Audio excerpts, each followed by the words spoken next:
Students good morning. आज हम topic लेके आए हैं बीएससी पार्ट थर्ड के paper third solid state physics unit first से crystal structure, space lattice, translation vector, primitive cell, basis units cell, crystal संरचना, आकाशीय जालक, स्थानांतरण सदिश, अभाज्य कोष्ठिका, आधार एवं एकक कोष्ठिका, इनके बारे में हम विस्तार से पढ़ेंगे। सबसे पहले हम बात करेंगे क्रिस्टल स्ट्रक्चर क्या होता है। क्रिस्टल स्ट्रक्चर क्या होता है, इस कुछ नॉर्मल डेफिनेशंस हैं सॉलिड स्टेट फिजिक्स पढ़ने के लिए। क्रिस्टल स्ट्रक्चर्स में हम पढ़ेंगे अक्रिस्टलीय ठोस, क्रिस्टलीय ठोस, जालक, स्पेस लैटिस, ट्रांसलेशन वेक्टर, स्थानांतरण सदिश, प्रिमिटिव सेल, अभाज्य कोष्ठिका और यूनिट सेल एकक कोष्ठिका। ये हमारे सब टॉपिक्स हैं जो इस में हम पढ़ेंगे वीडियो में। देखते हैं, सबसे पहले हम बात करते हैं कि क्रिस्टल स्ट्रक्चर क्या होता है। पदार्थ की अवस्था ठोस होती है। ठोस में हम क्या बता सकते हैं कि उसकी आकृति तथा आयतन निश्चित होता है तथा इसकी पहचान उनकी कठोरता यानी हार्डनेस, दृढ़ता, रिगिडिटी तथा असंपीडितता इनकम्प्रेसिबिलिटी आदि से होती है। अतः इससे स्पष्ट होता है कि ठोस अवस्था में अवयवी कण, परमाणु, अणु एवं आयन जो निकटतम दूरी पर स्थित होते हैं एक घनिष्ठ या संघन संरचना बनाते हैं और इनके बीच जो बल होता है वो प्रबल आबंध होता है। ठोसों को सामान्यतः दो भागों में बांट सकते हैं। इसके आधार पर हम क्रिस्टलीय ठोस और अक्रिस्टलीय ठोस, क्रिस्टलीय ठोस और अक्रिस्टलीय ठोस। सबसे पहले हम बात करेंगे अक्रिस्टलीय ठोस क्या होते हैं। कुछ ठोसों जैसे कागज, प्लास्टिक, रबड़ आदि में परमाणु, अणु एवं आयनों की कोई नियमित आवर्तिक व्यवस्था तथा दीर्घ संरचना नहीं होती है। कोई निश्चित ज्यामितीय रूप नहीं पाया जाता है। अतः ये ठोस अक्रिस्टलीय ठोस कहलाते हैं। ना तो इनका आयतन निश्चित होता है, ना इनकी आकृति निश्चित होती है, इसलिए ये कहलाएंगे अक्रिस्टलीय ठोस। जिसमें एग्जाम्पल हम देख सकते हैं कांच है, प्लास्टिक है और रबड़ है, रेजिन। दूसरी हम बात करते हैं क्रिस्टलीय ठोस, क्रिस्टलाइन सॉलिड। कुछ ठोस जैसे NaCl, KCl, हीरा, डायमंड, गंधक, सल्फर, शक्कर आदि में एक निश्चित ज्यामितीय आकृति पाई जाती है, यानी छोटे छोटे उनके कण होते हैं। ये पदार्थ क्रिस्टलीय ठोस कहलाते हैं। इनके अवयवी कणों, जैसे अवयवी कण में क्या हो सकता है, परमाणु या अणु या आयन या मूलक आदि की क्रमबद्ध नियमित आंतरिक व्यवस्था होती है।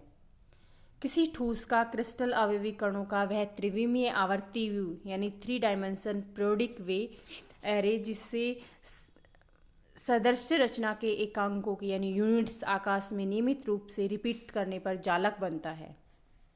इन जाल क्रिस्टलों की ज्यामितीय आकृतियों को एकक आवर्ती जालक, सिंगल पीरियोडिक लैटिस कहते हैं, में व्यक्त किया जा सकता है। किसी क्रिस्टल का जालक उन बिंदुओं पर आवर्ती व्यू पीरियोडिक एरे यानी रिपीटेशन हो रहा है क्रिस्टल होता है, जो हम चित्र में देखेंगे 2A में, जिस पर क्रिस्टल के अवयवी कण, परमाणु या अणु या आयन या मूलक, जिन्हें आधार कहते हैं, संलग्न करने पर क्रिस्टल सदृश्य प्राप्त होता है। अतः संकेतों की परिभाषा से हम देख सकते हैं कि जालक और आधार यानी लैटिस और बेसिस दोनों मिलकर एक क्रिस्टल की स्ट्रक्चर बनाते हैं।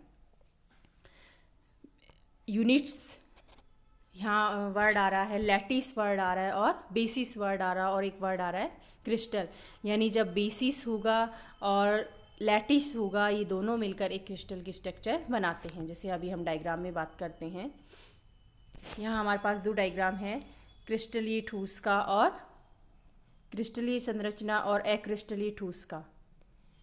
यहाँ हम देख रहे हैं कि जो स्ट्रक्चर है उसमें यानी जो पदार्थ है या जो अणु है, आयन है, उनका कोई एक तरह से कोई भी संरचना जमी हुई नहीं है, यानी एक ही रूप में नहीं है। कहीं हम देख रहे हैं जालक हैं तो कहीं लैटिस बिखरे हुए हैं, यानी अनियमित है, इसे हम कहते हैं इरेगुलरली, या कोई निश्चित ज्यामितीय रूप इनका नहीं पाया जाता है। दूसरी तरफ हम देखते हैं क्रिस्टल स्ट्रक्चर में, यहाँ हम देख रहे हैं क्रिस्टल स्ट्रक्चर में ये जो डॉट साइन है डार्क वाला है ये जालक है, डार्क है वो जालक है, और ये जो सर्किल टाइप में है छोटा सा ये है हमारा बेसिस। पहले जालक यानी लेटिस फिर बेसिस, लेटिस फिर बेसिस, लेटिस फिर बेसिस। ऐसे ही अगर हम देखें कि इस एक एरे में पूरे में यहाँ पर है लैटिस और इस पूरे में है यहाँ पर बेसिस, यानी यहाँ हम कह सकते हैं कि जो क्रिस्टलाइन स्ट्रक्चर है या क्रिस्टल स्ट्रक्चर है वो एक रेगुलरली होती है, पीरियोडिक एरे उसमें होता है या 3 डायमेंशनल पीरियोडिक एरे होता है। अब हम आगे बात करते हैं। ये एक स्ट्रक्चर है जिसमें जालक लैटिस है उसको हम डार्क सर्किल से देख रहे हैं, और जो हमारा बेसिस है वो है हमारा होल टाइप में, यानी ये दोनों मिलकर क्रिस्टल की स्ट्रक्चर बनाते हैं, यानी लैटिस प्लस बेसिस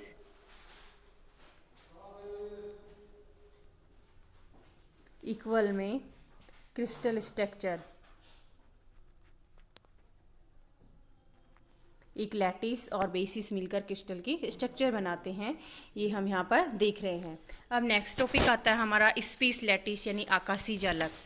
आकाश में जालक बिंदुओं की स्थितियों को व्यक्त करने के लिए निर्देशांक पद्धति यानी कोऑर्डिनेट सिस्टम की आवश्यकता होती है, जिसके तीनों असमतलीय नॉन कोप्लेनर एकांक सदिशों को बार बार स्थानांतरित कर आकाश में सभी जालक बिंदुओं को प्रदर्शित किया जा सके। इन एकांक सदिशों को आधार सदिश या मूलभूत सदिश भी कहते हैं, फंडामेंटल वेक्टर भी ये कहलाते हैं या बेसिस वेक्टर कहलाते हैं।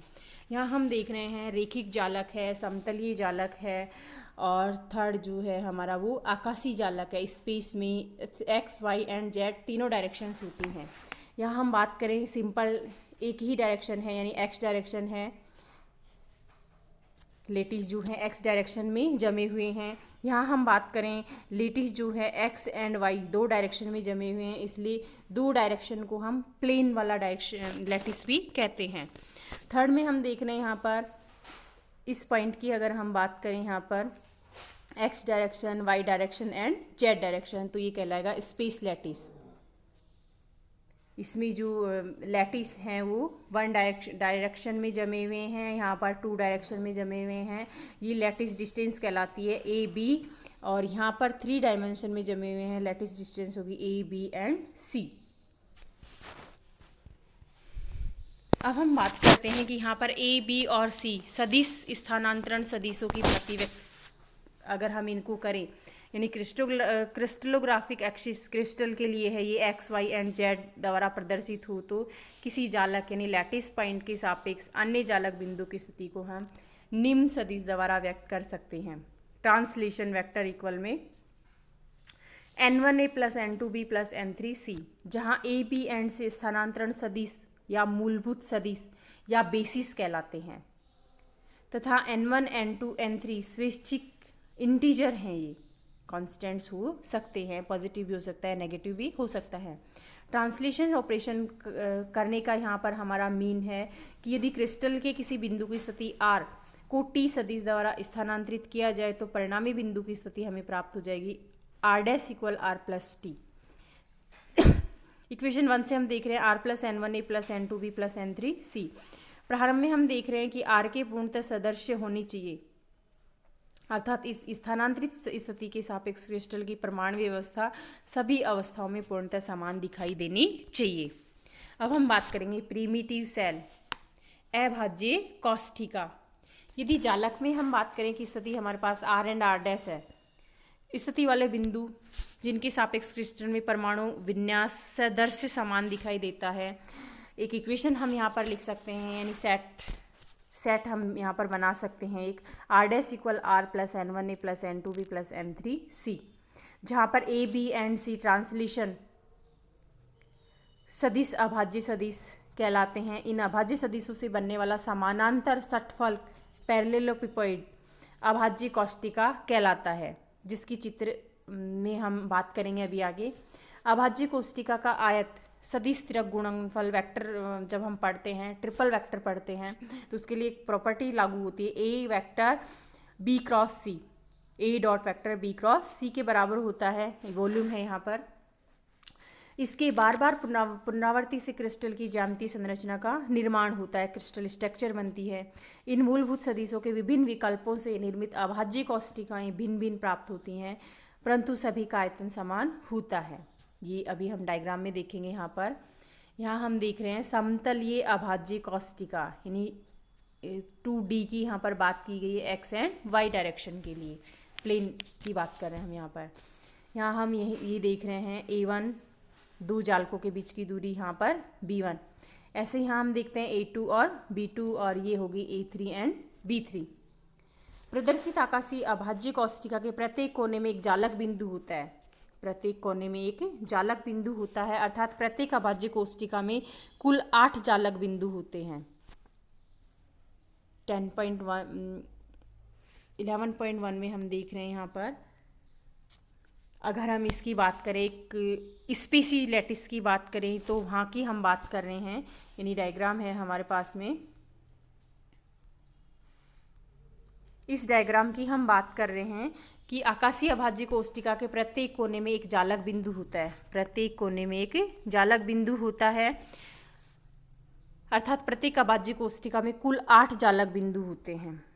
एक की अगर हम बात करें यहाँ पर, तो प्रत्येक अभाज्य कोष्टिका में कुल 8 जालक होते हैं, जो निकट के 8 अभाज्य कोष्टिकाओं द्वारा साझेदारी करते हैं। इसलिए एक अभाज्य कोष्टिका में औसत एक जालक बिंदु होता है। इसका अर्थ यह होता है कि क्रिस्टल में जितनी संख्या में आधार होते हैं, उतनी ही संख्या में अभाज्य कोष्टिकाएं भी होती हैं। अभाज्य कोष्टिका की संरचना हम देख चुके हैं। अब हम बात करते हैं यूनिट सेल। क्रिस्टल में अनुरूप स्थानांतरण संक्रिया, सुटेबल ट्रांसलेशन ऑपरेशंस करके क्रिस्टल के मौलिक आयतन को परिभाषित कर सकते हैं। अतः एकक कोष्टिका न्यून आयतन वाला एक ऐसा बहुफल पैरेललेपिपॉइड होता है जिसकी त्रिविमीय आकाश में बार बार पुनरावृत्ति करने पर क्रिस्टल की भारी संरचना प्राप्त होती है। क्रिस्टल में एक कोष्टिका के आकार का चयन इस प्रकार किया जाता है कि उसमें जालक की सममितता यानी सिमेट्री हो तथा क्रिस्टल की बाह्य ज्यामिति एक्सटर्नल ज्योमेट्री को व्यक्त करता हो। अब हम बात करते हैं इसके डायग्राम की। यहाँ हम देख रहे हैं एकक कोष्टिका का डायग्राम है। एकक कोष्टिका 3 अभाज्य सदिश, 3 यहाँ पर अभाज्य सदिश हैं।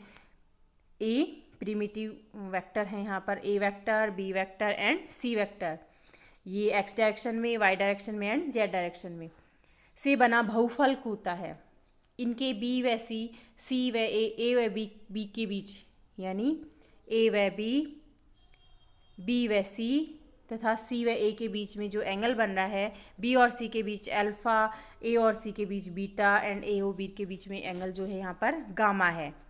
एकक कोष्टिका के लिए यह आवश्यक नहीं कि तीनों सदिशों के परिणाम तथा इनके बीच बने कोण परस्पर बराबर हों। यूनिट सेल के लिए जरूरी नहीं होता कि alpha, beta and gamma, alpha, beta and gamma तीनों बराबर हों, ऐसा जरूरी नहीं है। तथा ए बी के बराबर हो तथा बी सी के बराबर हो, ऐसा भी जरूरी नहीं है। एकक कोष्टिका की विमा ज्ञात करने के लिए यानी डायमेंशन यहाँ से फाइंड करने के लिए हम बात करते हैं क्रिस्टल का सैद्धांतिक थ्योरेटिकली डेंसिटी फॉर्मूला देखते हैं। घनत्व रो इक्वल में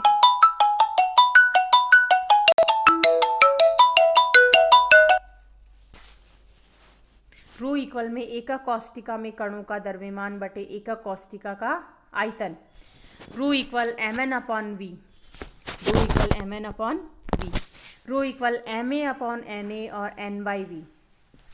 यानी यहाँ हम बात कर रहे हैं जहाँ पर एकक कोष्टिका में कणों की संख्या n है, एक कण का द्रव्यमान m है, एक कण का द्रव्यमान m है, तो टोटल द्रव्यमान हो जाएगा mn अपॉन एकक कोष्टिका का आयतन क्या होगा, अणुभार ma, एकक कोष्टिका का आयतन V, अवोगाद्रो संख्या Na है। यहाँ पर सभी क्रिस्टलों में अभाज्य कोष्टिका होती है, परंतु यह आवश्यक नहीं कि अभाज्य कोष्टिका एकक हो यानी यूनिट सेल हो, ये जरूरी नहीं है। इसका कारण है कि अभाज्य कोष्टिका न्यूनतम आयतन वाला बहुफलक होता है जिसके बार बार पुनरावृत्ति से भारी क्रिस्टल ज्यामिति प्राप्त होती है तथा उसमें औसतन केवल एक जालक बिंदु विद्यमान होता है, जबकि एकक कोष्टिका भी न्यूनतम आयतन वाला स्वेच्छाकृति का बहुफलक होता है जिसके बार बार पुनरावृत्ति से भारी क्रिस्टल ज्यामिति प्राप्त होती है तथा उसमें औसतन एक या एक से अधिक जालक बिंदु होते हैं। अतः सभी अभाज्य कोष्टिकाएं एकक होती हैं, परंतु सभी एकक कोशिकाएं अभाज्य कोशिका होना आवश्यक नहीं। यानी जो जितनी भी प्रिमिटिव सेल्स हैं वो सभी यूनिट सेल हो सकती हैं, लेकिन सभी यूनिट सेल हैं वो प्रिमिटिव सेल नहीं हो सकती। Thank you.